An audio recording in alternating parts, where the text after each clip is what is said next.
You're sitting across from a CEO who's already irritated. You can smell the no before they even open their mouth. Most professionals panic and try to be nice. They hunt for common ground, the weather, sports, a shared alma mater. That is a C-player move. In high-stakes conversations, common ground is a distraction. People don't want someone who feels familiar. They want someone who understands the chaos inside their head. That is where tactical empathy starts. Tactical empathy isn't about being soft, agreeable, or therapeutic. It's a precision information gathering tool. Think of it like a scalpel. In the hands of a surgeon, it saves a life. In the hands of a criminal, it takes one. The tool is neutral. Your intention is everything. When used correctly, tactical empathy slows the room down, drains emotional pressure, and exposes the black swans, the hidden drivers behind every decision. The foundation is a skill called labeling. You aren't just listening for facts, you're tracking the Trinity of Observation, the literal words, the music of their tone, and the dance of their body language. A tight jaw, short answers, a rushed cadence.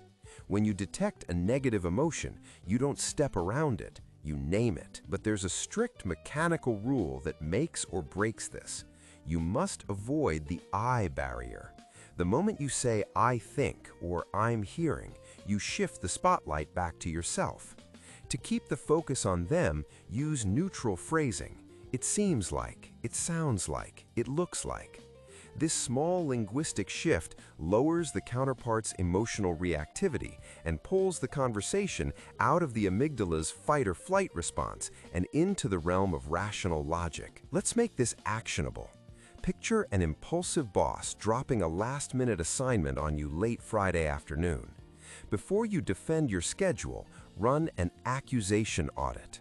List the worst things they might be thinking and say them first. It probably seems like I'm trying to dodge responsibility. It may look like I'm not a team player or that I don't appreciate the pressure you're under. Then you stop talking. By voicing the negative story yourself, you drain its power. You force the other person to soften or clarify. Most people will retreat and start explaining why you're actually a great employee. That explanation is the exact information you need to negotiate the deadline. This logic works everywhere, from the boardroom to a crowded airline counter. Imagine a stressed agent who's been yelled at all day. Instead of a hollow, "How are you?" use a preemptive label on the flip side of her experience.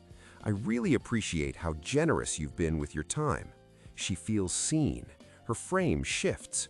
Suddenly, the impossible refund becomes possible because you've humanized yourself through her perspective. Where tactical empathy really separates the elite from the average is in everyday peer interactions. Stop trying to fix people.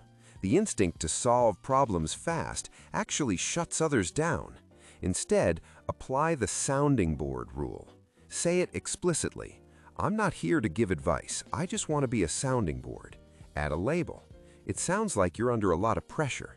Then use the most underrated lever in communication, the 4-second vacuum. Count 4 seconds in your head and say absolutely nothing.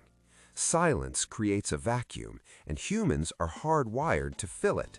When they do, they usually hand you the real issue, unfiltered, not the surface objection, but the real constraint. In the 2026 professional landscape, the loudest person in the room rarely has control. Power belongs to the person who can navigate what's happening beneath the surface. Stop hunting for similarity. Start hunting for understanding. The most dangerous person at the table isn't the one talking, it's the one listening.